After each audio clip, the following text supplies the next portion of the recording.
My hand was already on the door handle when my phone buzzed. I was halfway into my coat, the heavy wool scratching my neck.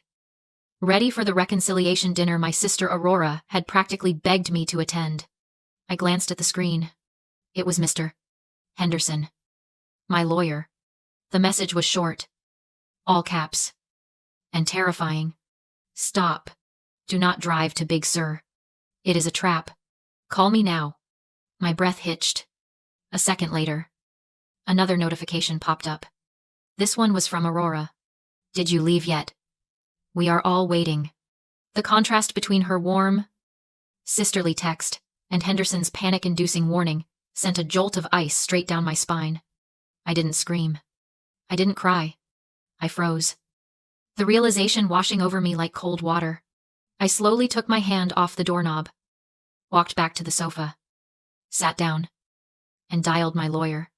Before I tell you the sick plan my sister had waiting for me at that dinner table, drop a comment below. Have you ever had a gut feeling that a family gathering was going to go wrong? Like, really wrong? Let me know, I'm not the only one. Henderson didn't waste time with small talk. His voice was tight, the kind of professional urgency that cuts through panic. Emma, listen to me very carefully. Aurora isn't planning to sue you for the estate. A lawsuit takes too long. And you turn 25 next week. That's when the $15 million trust fund legally transfers to your control. She can't wait for a court date. He paused, and the silence on the line felt heavy enough to crush a lung. She has hired a private patient transport team. They are waiting in the garage at the Big Sur house right now. The plan is to stage an intervention during dinner. She's going to claim you are having a psychotic break, that you are a danger to yourself. She has a corrupt doctor on site ready to sign a 5150 involuntary psychiatric hold. If you walk into that house, you won't walk out. You'll be sedated, restrained, and locked in a facility until the birthday deadline passes. Once you're declared incapacitated, she keeps control of the money forever. I sat there, the phone pressed against my ear, and felt the world tilt. But then, it snapped back into focus with terrifying clarity. Suddenly, the last 3 years of my life made sense. It wasn't just bad luck. It was a campaign. For years, I had convinced myself I was broken. I thought I was the problem. The missing car keys that would vanish from the hook and reappear in the fridge. The important emails I swore I sent that mysteriously vanished from my outbox. The appointments I missed because the calendar alerts had been deleted. Every time I panicked, every time I cried in frustration, Aurora was there. She would put a hand on my shoulder, her face arranged in a mask of tragic pity. "Oh, Emma," she would sigh, her voice dripping with that sickening, weaponized sweetness. "You're having one of your episodes again. You're getting just like Mom was towards the end." I had believed her. I had swallowed her concern like poison, thinking it was medicine. I had let her convince me that my mind was a crumbling fortress, and she was the only one holding the walls up. But looking at the evidence Henderson was sending to my screen, the emails between her and the transport service, the payment schedule for the doctor, the fog in my brain evaporated. I wasn't crazy. I was being hunted. It is a terrifying thing to realize the person who raised you after your parents died doesn't love you. They are just farming you.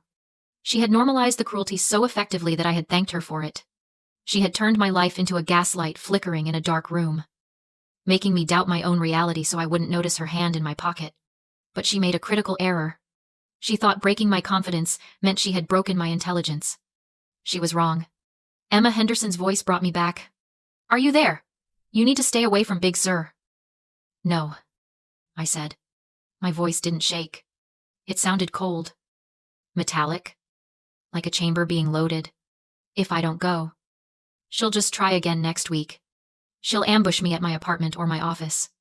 I need to end this tonight." "What are you doing?" "I'm going to dinner," I said, standing up. "But I'm not going as the victim," she wrote into her script. "I'm going to rewrite the ending." I hung up. I didn't feel fear anymore. I felt the cold, hard hum of calculation. It wasn't a breakdown. It was a balance sheet. And Aurora was about to be audited. I didn't pack an overnight bag. I packed evidence. My first stop was a private diagnostic lab downtown. I didn't waste time with appointments or insurance cards. I paid the rush fee in cash. 45 minutes later, I walked out with the paper shield that would save my life, a time-stamped, comprehensive toxicology screen, and a psychiatric clearance stating I was lucid, sober, and fully oriented. 0 drugs, 0 alcohol, 0 confusion. I sat in the front seat of my car and made the call I had been dreading. Kaylee. My niece answered on the first ring, her voice a terrified whisper. She was 16, trapped in that glass house on the cliff, with parents who loved their lifestyle more than their own blood. Aunt Emma, are you coming? They're here? There's a white van parked behind the guest house. I saw men in scrubs carrying straps. I know, I said, keeping my voice steady to anchor her. Listen to me carefully. Do you see the wine decanter? The one your mom always sets out for me? Yeah. It's on the sidebar. Next to it. There should be a small blue vial. She tells everyone it's my anxiety medication. I see it. She just put it there. Switch it. What? Dump it down the sink. Rinse it. Fill it with the liquid sweetener drops from the pantry. Do it now. Kaylee, before she comes back downstairs. Aunt Emma. I'm scared. What if she catches me? She won't. You are smarter than her. If you do this, I promise, I will get us both out of there tonight. Can you be brave for 2 minutes? Silence stretched over the line. I could hear her breathing. Fast and shallow. Then, a shaky exhale. Okay. I'm doing it. Good girl. Delete this call. I hung up and started the engine. The drive to Big Sur usually felt like an escape into paradise. Today, it felt like a deployment into a war zone. The highway wound along the edge of the continent. The Pacific Ocean, crashing hundreds of feet below. Violent and gray. The fog was rolling in, thick as wet cotton, erasing the world until all that was left was the asphalt in front of me. Aurora had chosen this location perfectly. It was a dead zone. No cell service. No neighbors to hear you scream. Just the relentless sound of the waves and the suffocating isolation. She thought the isolation was her weapon. She thought she was luring a helpless, confused little sister into a cage where no one could hear her cry for help. She didn't know I had a satellite hotspot hidden in the lining of my purse. She didn't know I had Henderson and the county sheriff trailing 5 miles behind me in an unmarked car. I checked my reflection in the rearview mirror. I didn't look like a fragile girl on the verge of a breakdown. I looked like a CEO walking into a boardroom to fire everyone. I wasn't driving to a family dinner. I was driving to a crime scene. And I was the one bringing the handcuffs. The house sat on the edge of the cliff like a jagged tooth modern. Glass-walled. And completely exposed to the violent elements. Yet entirely sealed off from the world. As I killed the engine, the fog swallowed the driveway behind me. It was a solid white wall. No exit. I glanced at my phone. No service. Just as Henderson had predicted. Aurora had a signal jammer running. I stepped out. The sound of the ocean crashing against the rocks hundreds of feet below was a low, rhythmic boom, vibrating through the soles of my shoes. Aurora opened the front door before I even reached the steps. She was dressed in cream cashmere, looking every inch the concerned, benevolent matriarch. Emma, she breathed, reaching out to pull me into a hug that felt more like a frisk for a wire. I was so worried you wouldn't make it. You know how you get with driving at night. I made it, I said, letting my voice waver, just a fraction. I pulled back and wrapped my arms around myself. Mimicking a self-soothing gesture, I knew she would interpret as anxiety. The fog. It was really thick. I think I got turned around twice. See, she shot a significant look over my shoulder at Chad, my brother-in-law, who was hovering in the hallway like a ghost in his own house.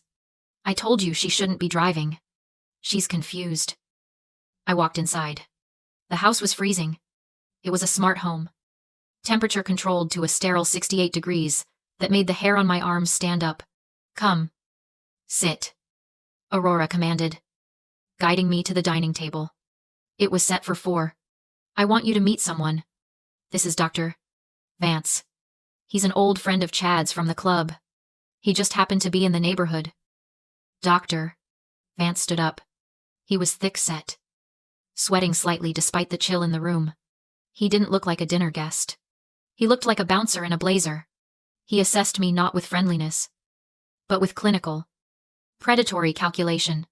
Nice to meet you, Emma, he said. His voice was heavy. Aurora has told me so much about you.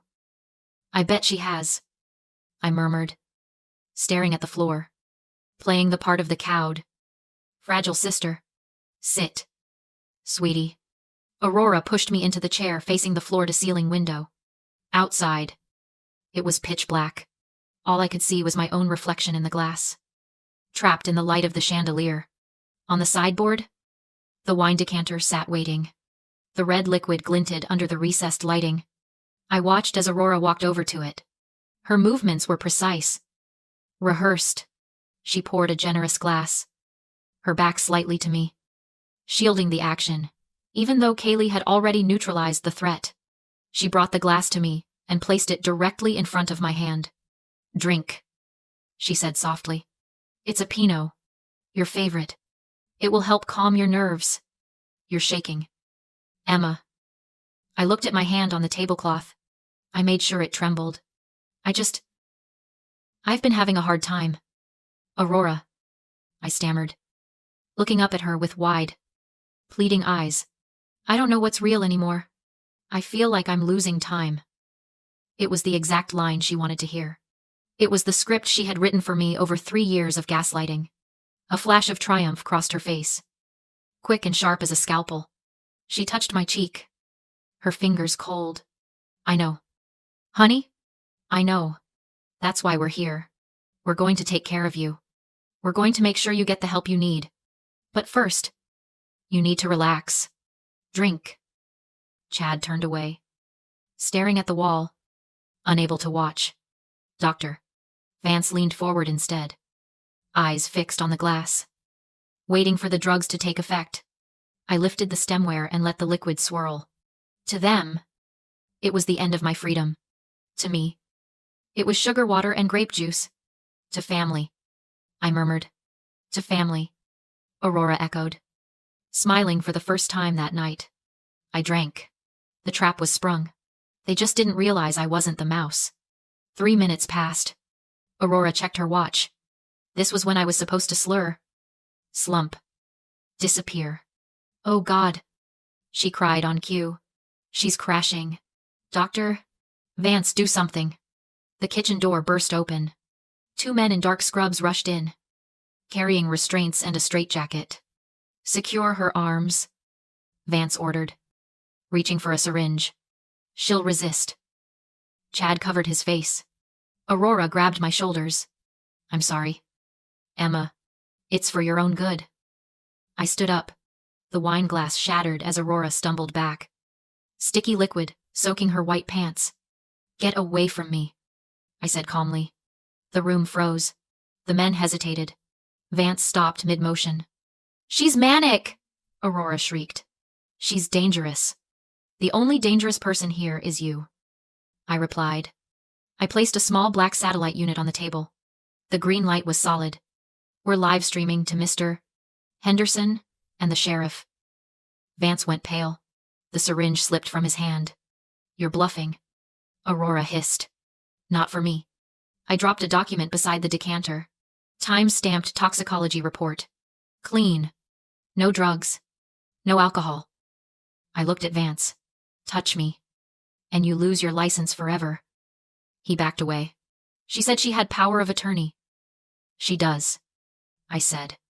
Turning to Aurora, she shook. Mask, cracking. I decide what happens to you. I didn't drink the wine, I said quietly. Kaylee switched it. Aurora froze. She poured your cocktail down the sink 2 hours ago.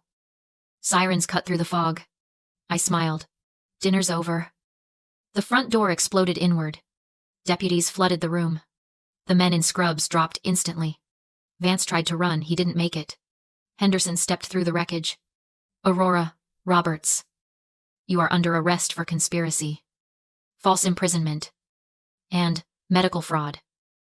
Aurora screamed. I have power of attorney, and that's why you lose everything. Henderson said. By abusing it. You triggered the disinheritance clause. Her face drained of color. I gave you that power on purpose, I said softly. I needed you to use it. They dragged her toward the door. She screamed for Kaylee. Kaylee stepped forward. Calm. Holding a small amber vial. This is what she tried to drug the wine with. Ketamine. From the vet? Aurora collapsed. As they took her away, she spat. You did this. No. I said. You did. 6 months later, the house was gone. The trust was secure. Kaylee lives with me now. She's healing. So am I. Cutting off toxic family isn't betrayal. It's surgery. And for the first time, I am free.